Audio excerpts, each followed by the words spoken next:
Next, I want to cover some federal laws that are going to affect the operation of your dealership in the state of Arizona. And obviously, the majority of laws that we're going to be covering here in the course come out of Phoenix. They're state laws. So now I want to delve into some federal law. And there tends to be a little bit of federal oversight over your new business as well. So in this unit, we're going to cover federal laws that come out of Washington. And sometimes they say federal law supersedes state law. So no matter what, we're following the state laws out of Phoenix. We're also going to follow the federal laws out of Washington. And I'm going to cover them extensively for you. We're going to go into the Federal Trade Commission Buyer's Guide Law. We'll talk about the Federal Trade Commission Red Flags Rule, the Office of Foreign Asset Control, the National Motor Vehicle Title Information System, United States Treasury Cash Reporting, and also I'll give you a quick overview of how to pay your state and federal taxes, which are an important component of any motor vehicle dealership. So unfortunately, we've had a lot of fraud in this industry, and I think years ago it was the norm for somebody to get a dealer's license, lie to the customer, not disclose any mechanical defects, get them out the door, and then lock the door and turn around and lie to the next customer. And now those days are over. Not only is the state of Arizona going to require that you operate your business with a very, very high level of ethical standards, the Federal Trade Commission has gotten involved, and they are the federal organization out of Washington to protect consumers from fraudulent businesses. And they've created what's called the FTC Buyer's Guide Law. And so you're going to be required as a licensed motor vehicle dealer to disclose whether or not you're offering any type of warranty on a vehicle before the test drive. And you're going to do it with this free downloadable form that I'm going to show you right here, which is your FTC Buyer's Guide. This document is going to go on every used car that you hold for sale. It's going to go on every used truck. These actually have to be on used trailers. So you can put it like in a waterproof laminate package and hang it from the hitch. They're going to go on ATVs. They're going to go on jet skis. They're going to go on boats. Basically, there's only a couple of exemptions, which I will talk about here in just a few moments. But you can easily download this form. FTCBuyersGuide.com. I'm also going to send you a link to a software program that will print up all your documentation for you. But you have to make sure that you complete this for every specific vehicle, and I want to show you how to do that right now. The first thing you want to do is enter the make, model, year, and the VIN number of this document has to match the VIN number of the vehicle that you're placing it upon. Then you're going to check whether you are selling a vehicle as is, no dealer warranty, or dealer warranty. So the state of Arizona does allow you to sell a vehicle as is with no dealer warranty. So if you want to sell all your vehicles as is with no dealer warranty, you can certainly do that just by checking the as is, no dealer warranty box. And this shows your customer right there in writing, the dealer does not provide any warranty for any repairs after the sale. So the state does allow you to sell your vehicles as is if that's what you want to do. However, there are a lot of dealers that will offer some type of warranty, basically as a buying incentive. So, let's say you do want to offer some warranty. Let's say, for example, maybe you want to just guarantee the transmission for 30 days or something like that. Well, if that's the case, then instead, you'll check the dealer warranty box, but you need to check one of the two boxes here, either the full warranty, which means you're covering 100% of the parts and 100% of the labor of any components that you're covering, or scroll down and check on the limited warranty box, which says that you're going to cover a percentage of the parts and a percentage of the labor. And if you're offering a limited warranty, then you need to clearly designate what percentage of parts and labor that you're going to offer right there in the little blanks that you see on the screen. Now, we're going to go ahead and scroll down. If you are offering warranty, you want to certainly enter the systems that you're covering, like a drive shaft or transmission. But I want to bring your attention right over here to the right. It is absolutely imperative, if you are offering any type of warranty whatsoever, to enter the duration. If you leave the duration box blank, you are giving your customer a non-ending warranty, which is really, really bad. I mean, that customer could come back in 10 years with a transmission problem, and you might have to buy them a new transmission because you didn't end your warranty. So if you're offering any warranty, it is absolutely crucial, absolutely imperative that you enter a duration of the warranty. You don't want to give them a non-ending warranty.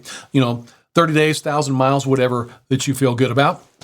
Now, there's also some other disclosure that you want to be aware of here. Make sure, no matter what, that you are using the FTC Buyer's Guide that has the Spanish language disclosure like you see there at the bottom.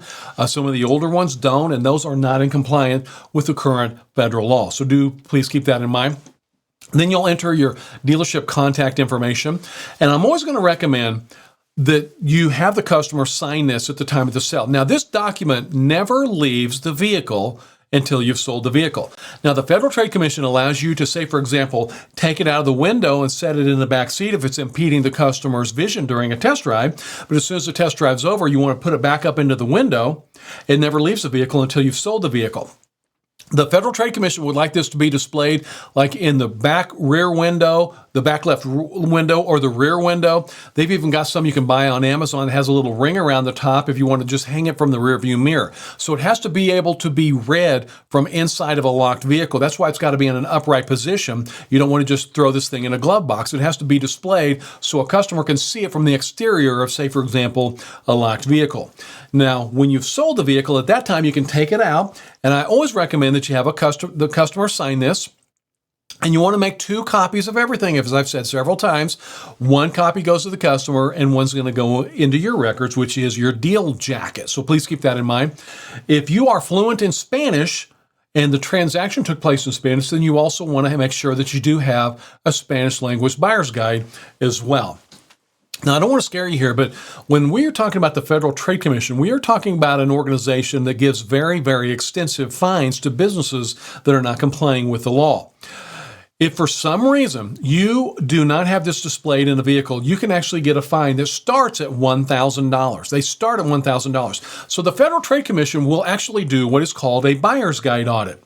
And they will come out of Washington through every state, including the state of Arizona, and they'll sweep through an area and make sure all the dealers in that area have their buyer's guides prominently displayed. I was reading about a case recently where there was a dealer that had 21 cars on the lot. He got one of these buyer's guide audits. 21 cars on the lot, 15 of the cars, he did have the buyer's guides on, but he forgot to put them on 6 of his vehicles, and he got 6 violations at $1,000 a vehicle. So the Federal Trade Commission will send agents in unannounced to make sure that you have your FTC buyer's guides up in the window, okay? Now, the scary thing about this law that I want to make sure that you're very, very aware of, if you get 1 violation, normally they start at $1,000, but your name goes into the dreaded Federal Trade Commission Buyer's Guide violator database permanently. So if you get a second violation, say, for example, next year, 5 years from now, 10 years from now, of not displaying this document, second fines usually start at $10,000 a vehicle and can go up to $44,000 a vehicle. So, if you take one bit of information out of this course that you're taking, you're going to put this on every vehicle that you hold for resale. I recommend, when you bought a vehicle at a dealer auction and you're pulling it onto your licensed location, go ahead and get that document in that window, even if the car's not front lined, if it's not cleaned up and ready to go, that way you'll have it there. Okay, so I don't want to scare you here, but I always want to make sure that you are aware of compliance. And we are a tightly regulated business with a lot of fines because we tend to be a very, very high profit business that's had a lot of fraud in the past. So make sure you got this free document up. Really, the only exemption are going to be heavy equipment vehicles or motorcycles. So other than that, you are definitely going to have this document in the window. So do please keep that in mind. You can also get state fines in addition to those federal fines as well. So that little free piece of paper that you downloaded there is going to save you tens of thousands of dollars. And at the end of the course, I'll even give you some software programs that will print up all the documentation for you automatically. Here's another Federal Trade Commission regulation that all dealers need to be aware of. Okay. Now, unfortunately, and you're probably aware of this, but the explosion of identity theft it's become rampant. It's become a huge worldwide multi-billion-dollar problem. Identity theft has ran rampant all over the world, and it's had a real negative effect on our industry. So what we're seeing now, many times an identity thief will basically steal someone's ID. They'll take that stolen ID into a licensed motor vehicle dealership, and they'll buy a vehicle with a stolen ID, and then somehow they're able to export this vehicle to a buyer in another country, and then that overseas buyer basically wire transfers the entire purchase price of the vehicle into the identity thief's checking account, and then a day or two later, the person whose identity was stolen will realize they just bought a Cadillac Escalade that's now sitting over in China, where the identity thief has that money in their anonymous checking account. So I'm seeing LifeLock commercials and everything about this. So now, once again, the Federal Trade Commission, same organization, requires us to have those buyer's guides in the windows, has created what's called the red flags rule that requires dealers that assist with any type of financing to report red flags of identity theft. So what is a red flag of identity theft? Well, I think it can take on many forms, but let me just give you an example. Let's say you've got a customer that comes into your office and wants to buy a vehicle, and you have a nice discussion, and they introduce themselves as Frank Thomas. and you and Frank Thomas have a nice discussion, and Frank Thomas sees some vehicles that he's interested in, and he wants to buy one. So all of a sudden, Frank Thomas and you go into your office to do the paperwork, and you ask for Frank Thomas's ID, and all of a sudden, the guy that introduced himself as Frank Thomas a couple of moments ago is showing you an ID that says Jeffrey Smith. Well, that's a red flag of identity theft in my book. I would go ahead and report that. So you have to report that to the Federal Trade Commission. And I also want you to be aware, they just changed the law on this. If you are a licensed motor vehicle dealer and you assist with financing, you must also have a written red flags policy, something like what you're going to see right here. So what I'm going to recommend, I recommend that you just type up a document with your dealership name that says, ABC Motors reports any attempt of identity theft to the Federal Trade Commission. Just get you a simple document printed up. And I'm going to go one step further. I'm going to recommend that you go ahead and post this official notification right next to your dealer's license. And this is not the law. This is just my recommendation. And the reason I recommend that you display this document next to your dealer's license is because this is the Federal Trade Commission. This is the same organization that could have that FTC auditor stop by your dealership with no announcement and make sure you have all your FTC buyer's guides in the windows, and I'm sure that you will. And that inspector could be leaving your dealership and say, well, hold on just a second. Do you have your red flags policy in writing? You don't? Well, Congress just changed it, and now the punishment for a licensed motor vehicle dealer that assists with financing that does not have a written red flags policy, the minimum fine is $3,500. So this little piece of paper here as well, it's going to save you some money.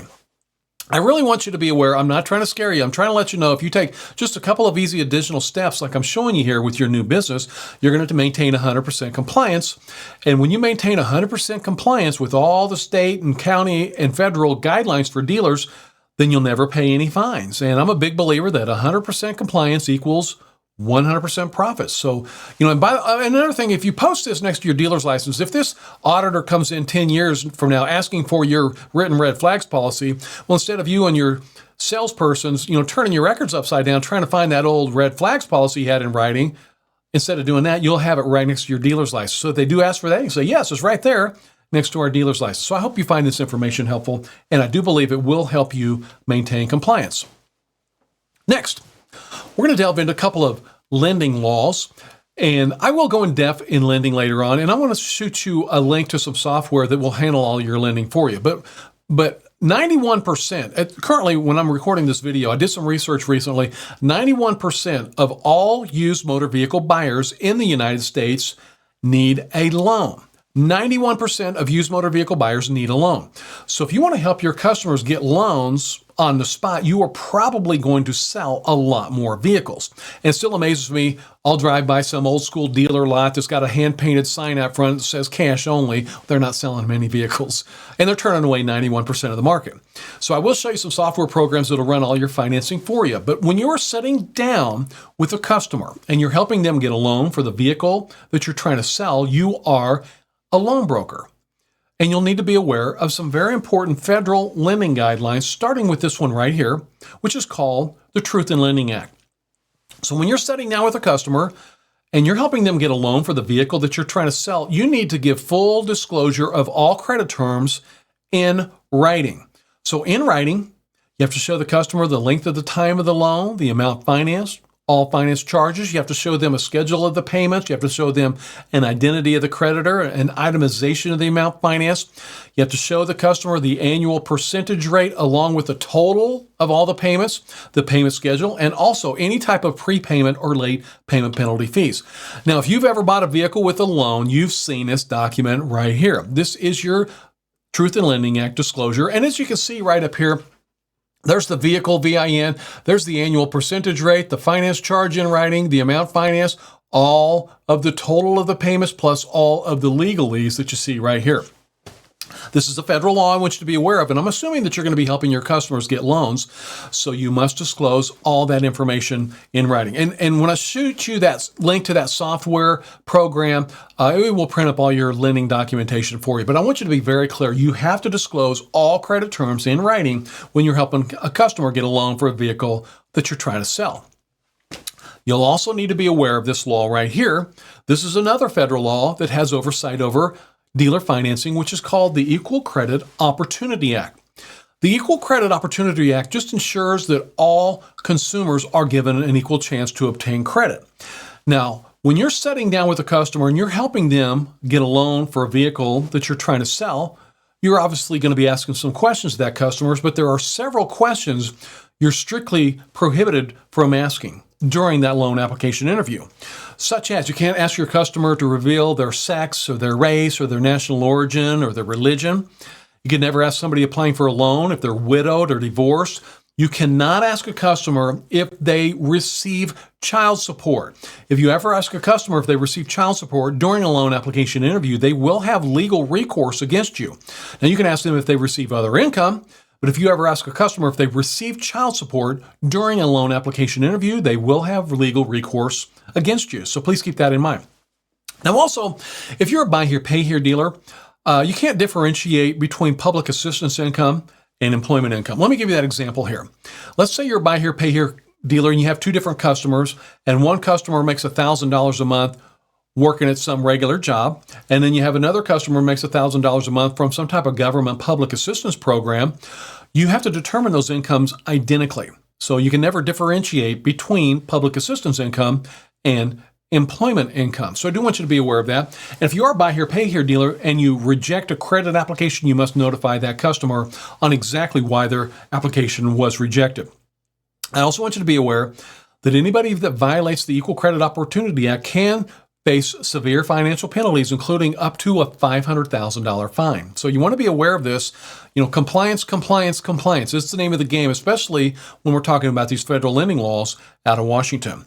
So when I show you a software program later on that does your financing for you, there's two ways you can do this. You can basically read the questions on your software, like it'll say, ask customer how long they've been employed, ask customer what their total monthly household income is. You don't want to reach around a computer screen and ask a customer if they're married or something like that, during a loan application interview. What I'm going to recommend is booting up one of these software programs that does your financing for you and just turn the laptop around and have the customer fill out their own loan application. And that will definitely keep you from asking illegal questions and frees you up to do a little bit of other paperwork. But we are going to do another section on financing here in just a little while, and I will show you some finance programs that will run your financing for you.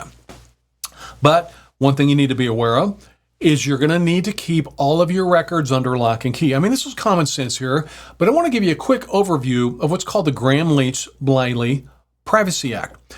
The GLB Act requires that you protect the financial privacy of your customer. So you as the owner, you are really the only one that has access to your financial records. You don't want a salesperson thumbing through your records. You don't want a brother-in-law thumbing through your records and things like that. You as the owner, or maybe say, for example, a state officer that's coming in to inspect your records and things like that. So, you don't want to, it's kind of common sense here. Whatever computer that you're using, make sure you got updated virus protection. Hopefully that'll keep a hacker from coming in and stealing your financial docs off your computer. Or, you don't want to fill out a loan application for one customer and leave that application out on the desk for another customer to see it. So do please keep that in mind as well.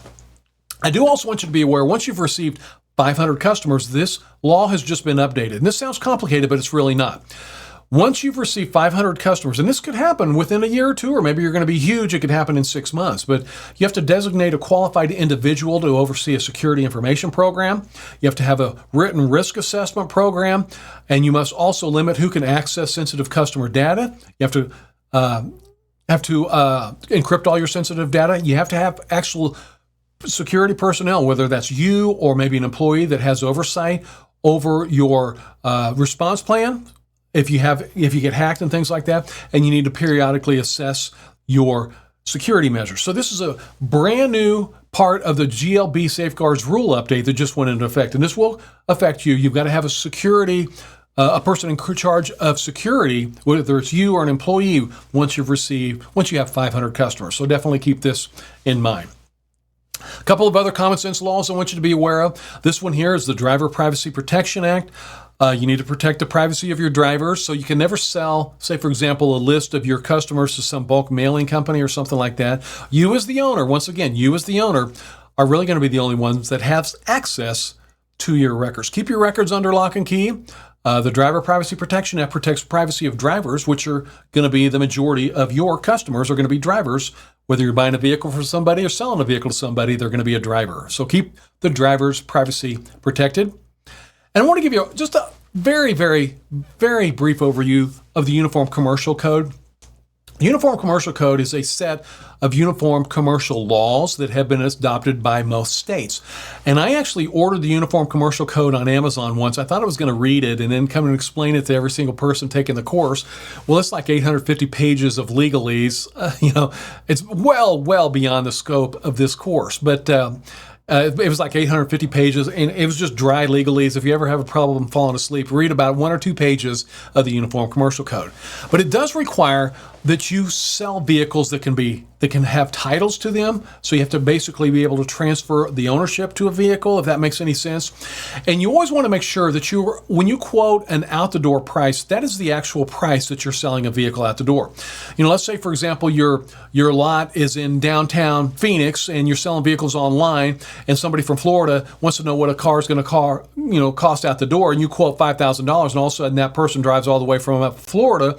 You can't turn around and say, well, now the price is $6,000. So when you quote a price to somebody, that becomes a legally binding contract under the Uniform Commercial Code. So do please keep that in mind. And a real quick note on this law: the United States Patriot Act was enacted to protect the United States from terrorism, obviously after the September 11th of 2001 terrorist attacks.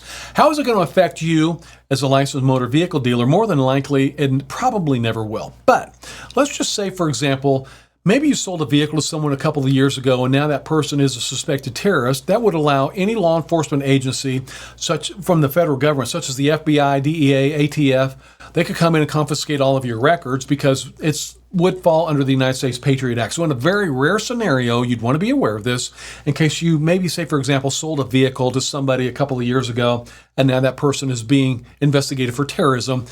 The United States Patriot Act does allow federal officers to come in and confiscate your records. I don't think it'll probably happen, but I definitely want you to be aware of it. Next, as we're going through the final processes of federal laws that come out of Washington, you'll need to be aware of the Office of Foreign Asset Control, OFAC.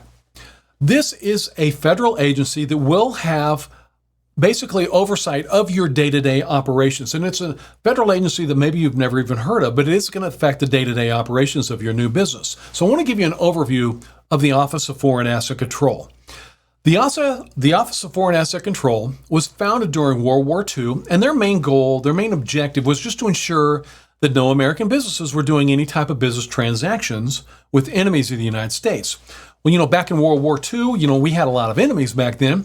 And I think it was their goal, their objective, to ensure that no American businesses were doing any type of business transactions with enemies of the United States, such as, I assume they were ensuring that plane manufacturers weren't selling planes to some country we were at war with. They probably wanted to ensure that no, American tank manufacturers were selling tanks to countries we were at war with, things of that nature.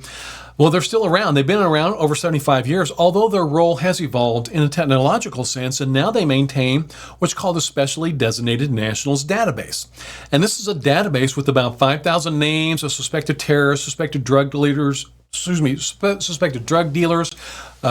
social groups that have possible terrorist ties, business groups that have suspected terrorist ties, leaders of other countries that have been determined enemies of the United States. So what I'm getting at here, you have to make sure when you're selling a vehicle to a retail customer that person's name is not in the OFAC database. So I'm often asked, who do we run these on? You're going to be required to run this on every single retail customer. Now, I want to show you how to do a manual check. I will show you software programs that will do this for you in a split second, but I'm not here to sell you software. I'm here to sell you compliance, okay? So I want you to be aware, if you're not using a software program to do your OFAC checks, you'll need to be aware that there are 3 levels of match that you need to be aware of, and I'm going to show you all 3. There's going to be a no match, a partial match, and the big red flag exact match. Let's take a look. Let's run a quick OFAC check. Let's say we're not using software. You can go right to the OFAC check website, and you can just type in the name of your customer like I've done right here. I just typed in the name John Doe and click search, and there at the bottom you can see there is nobody by the name of John Doe in a Specially Designated Nationals database. We call this a no match. So you can go ahead and sell John Doe a vehicle. That's called a no match. I want to show you another one though. This is a partial match, and just for a training scenario, I typed in the name Osama, and you see some partial matches there. You have Osama Trading Company Limited, Osama Carry FS Trading Establishment, Al Osama Trading. These are partial matches, so you can go ahead and sell a vehicle to a partial match as well. The big red flag that we need to be aware of is going to be what's called the exact match. And there's one name I thought would be in this database, even though he's been dead, I think like 12 or 14 years. I typed in the name Osama bin Laden, and there is an exact match, okay? There is an exact match. You are strictly prohibited from selling a vehicle that's an exact match in the OFAC database, okay? This is not something that you can overlook here. I want you to take a look on this screen and take a look at the fines and the prison terms, okay? Obviously, the United States, the federal government, does not want you selling vehicles to enemies of the federal government. And I read a case once where there was a dealer in Atlanta, Georgia, that sold one vehicle to somebody that was an exact match in that database, and he was fined $1.5 million. And if you go to the OFAC website, it says right on their front page, our fines are designed to put non-compliant businesses out of business permanently. So I wanted to show you how to do a manual check, but I will show you a software program that'll do this for you in a split second in the background as well. And I'll show you that here in just a little while. Cash. I want you to be aware that the IRS, which is part of the U.S. Treasury, you see right there, does require that you report certain types of cash transactions. And once again, this will be handled by any good dealer management software program that you're using. But I want to give you a quick overview. There are certain cash transactions that have to be reported to the IRS. And this is not just a dealer law, this is a business owner law, okay? So, if someone pays for a vehicle with more than $10,000 in cash, you're going to have to report that to the IRS within 15 days. I want to repeat that. If somebody pays for a vehicle with more than $10,000 in cash, then you have to report that to the IRS within 15 days of the transaction.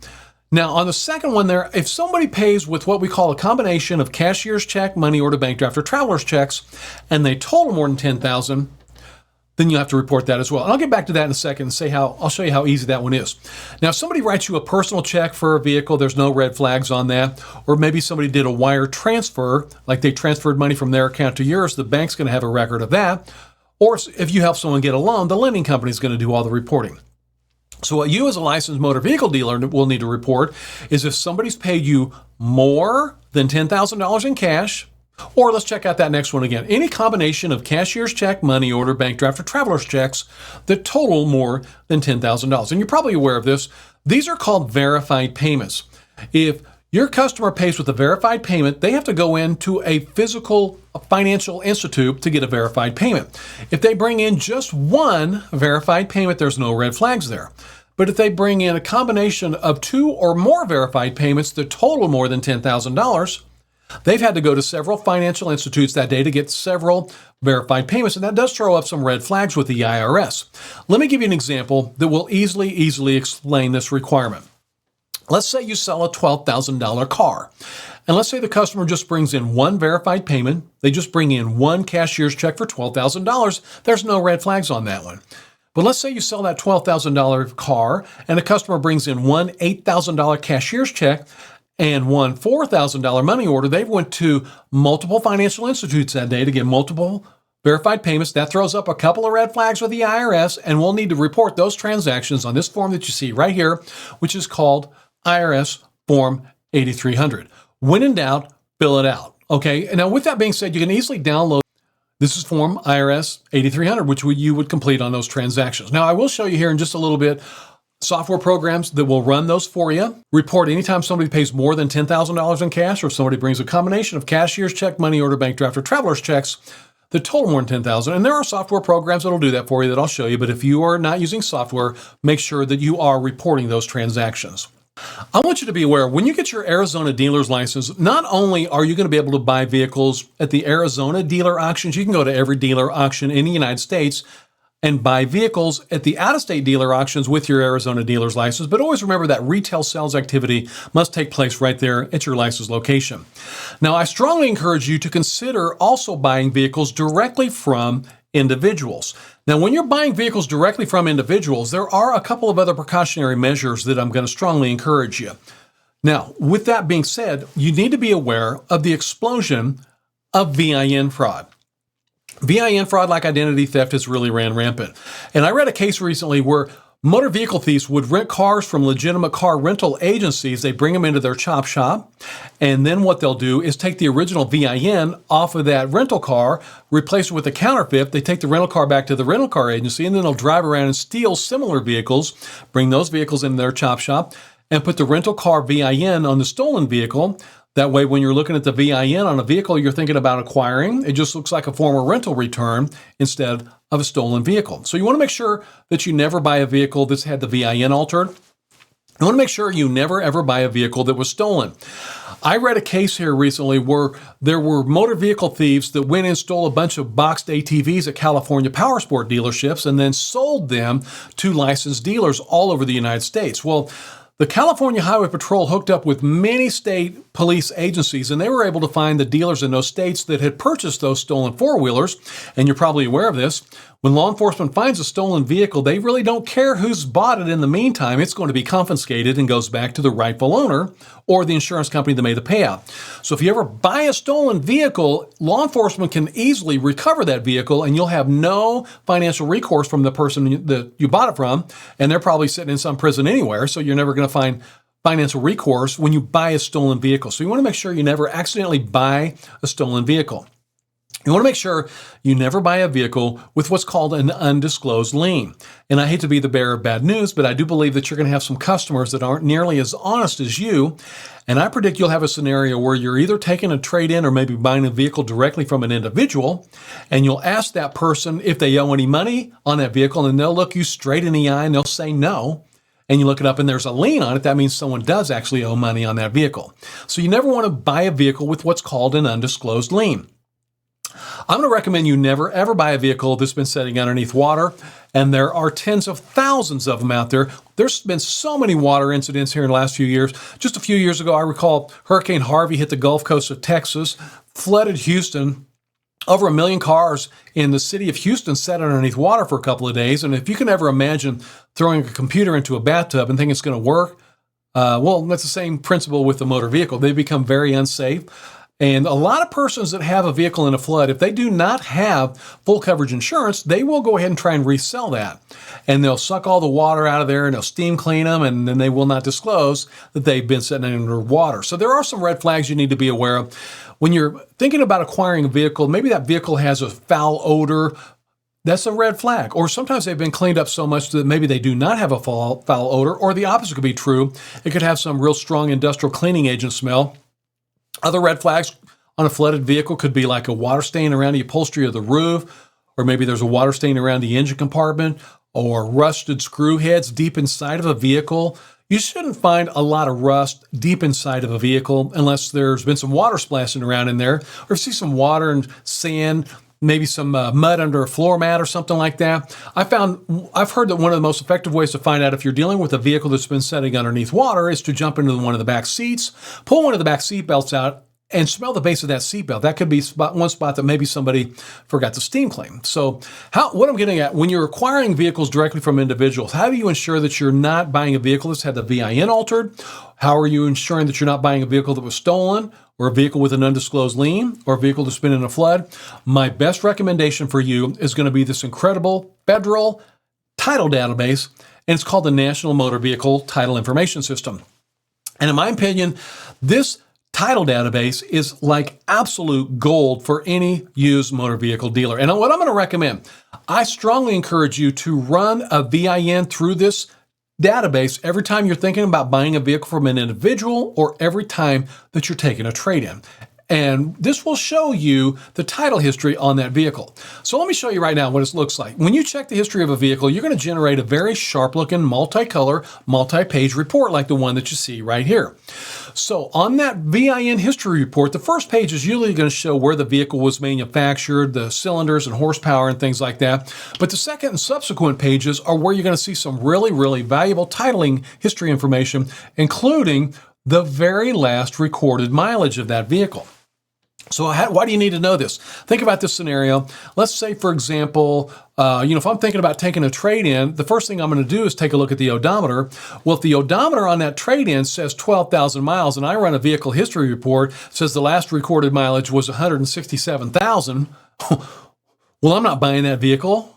Somebody's altered the odometer. So it shows you what the last recorded odometer is. And this is an exceptional vehicle history report. You see all these green checks here. Like at the very top left, you can see that this vehicle has never been salvaged. It's never been in a flood. It's never had hail damage. Here's an important one. Look at this one. No undisclosed lien. So you want to make sure that there's no undisclosed lien. I mean, you could have, say, for example, some woman trading a vehicle in, she tells you that she doesn't owe any money, but you find out there's a title loan on that thing in the state of California, it's going to show up here. So no matter what the customer's telling you, if there's money owed on this vehicle, it will show on this report right here. So this shows this vehicle's never been junk, it's never been reconstructed, it's never been through a crusher. I mean, I want to know if somebody's trading a vehicle in that's been through a crusher, you know what I mean? Shows that this vehicle has never been vandalized, never been in a collision, never had the VIN altered. If that VIN has been altered, it's going to show up here. And I also want you to be aware, if this vehicle has been reported stolen, you're going to see a great big, it looks like a stop sign emblem at the very top of that report that'll say theft report, okay? So you definitely want to be aware of this. And I recommend that you run these every time you're buying a vehicle from an individual and every time that you are taking a trade-in. And the reason I make this recommendation, number one, you're protecting yourself when you're buying the vehicle or taking a trade-in, but you're also going to generate this report, which I'm going to hang on to. And if I buy that vehicle, when I'm turning around to resell it, the first thing I'm going to do to the buying customer is show them the report. So I'm probably going to increase the sales price. So I do recommend that you run these every time you're buying a vehicle from an individual and every time that you're taking a trade-in. Now, you're going to have some protections at the dealer auctions because the dealer auctions run the VINs of every vehicle before they come through the dealer auction lanes. So you're not going to go to a dealer auction and buy a stolen vehicle, but you might buy a vehicle from Joe Bob on your lot to seem like the nicest guy in the world until you found out that car you just bought yesterday was stolen out of Dallas a couple weeks ago. Okay, so that's the National Motor Vehicle Title Information System. And if you go straight to their website, you're charged anywhere from $10 to $20 a piece. I'm going to show you a software program here in a little bit that will run those reports for 25 cents a piece. And I have not found anywhere else where you can find them that cheap. So I do recommend that you run a vehicle history report every time that you're buying a vehicle from an individual and every time you're taking a trade-in. You're going to protect yourself on the buy and you're probably going to increase the sales price. And I'll show you how you can run those for 25 cents a piece through a software program here in just a little bit.